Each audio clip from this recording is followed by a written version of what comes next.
How's it going? It's Ron Good. I'm here with Ivan Robinson. How's it going? Everything's good. You know, with a lot of the fights that are happening over in Philly, you are a great Philly fighter yourself, and I just wanted to just kind of get your perspective on the Philly fight scene and some of the fighters that you work with and fighters that you like coming up.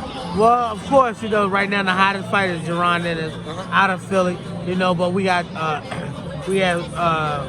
Scoop Fulton. Yeah. We also have my God, I don't lost control. We got Julian Williams. Yep. We got a bunch of guys coming out of Philly right Tevin now. Farmer. Jesse Hart fighting next. Tomorrow. Yep. We got like you said, we got Tevin Farmer. So Philly is back to where it should be. I still think and never thought that we wasn't always the #1 boxing city in the world, the boxing capital. Everybody try to say New York. Fuck New York. It's all Philly though. And we just doing our thing, man. We got the hottest amateur coach in the world, which is Rasheem Jefferson.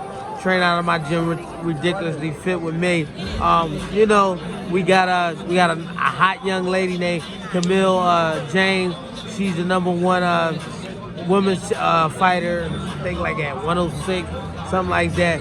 So we got a bunch of kids coming out of Philly. We got a bunch of great professional champions, past champions, whatever you want to call it. We back on the rise and we doing our thing. And we trying to grab our spot again and staying #1. Now, you mentioned earlier one of the top prospects, Jerron Ennis. He's going to be fighting later today.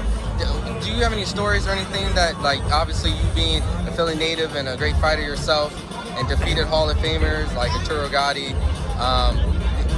You mean, do I have any stories on Jerron? Yeah. Man, look, it's crazy. I was just saying when down here, I'm getting old. I've known Jerron since he was a baby, when he grew up in the amateurs.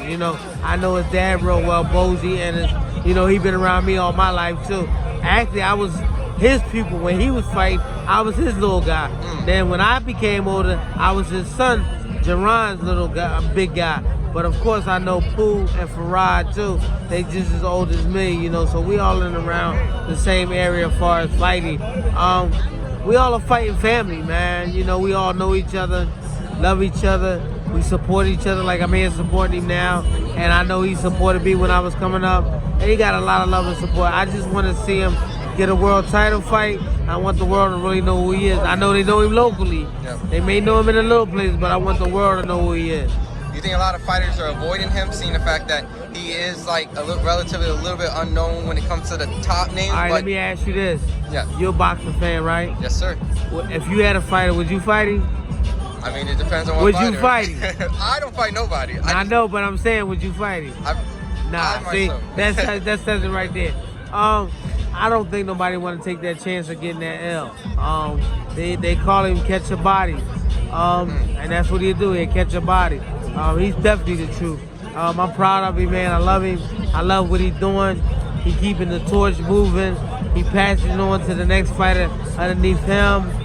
Julian Williams, he's champion. He has 3 belts. Scooter Fulton, he has a belt.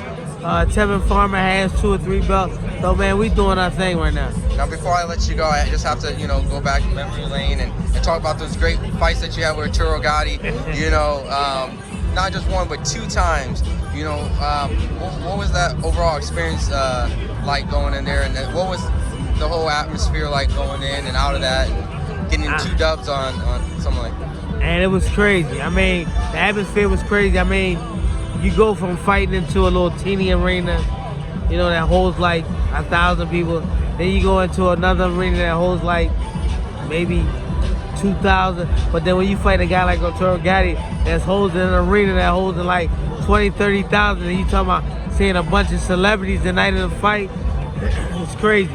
Then to go out there and just to perform like I performed, man, that was a great night for me. And excuse me, I always said it was going to be a time in my career or in my life as far as boxing that hopefully somebody or the audience or the fans or the world will remember me by. And just as you coming in here talking to me, the world remember me as with Arturo Gatti. I got to take my hat off to Arturo Gatti, rest in peace, my brother. I mean, he was a warrior, That night was just my night, and fight people make fights, styles make fights, and my style made that fight. Look, I appreciate your insight and the great stories. I'm excited to see some of the fighters that you've been working with. We'll keep an eye on Jerron Ennis, and definitely looking excited to see all the stuff that you have planned for Philly. Thank you, I appreciate it. And look out for 2020. It's a Mighty Thing, but that's my name of my company. It's the Mighty Thing Management. We be out there, and you'll be seeing my young and upcoming fighters too. Awesome, thank you so much.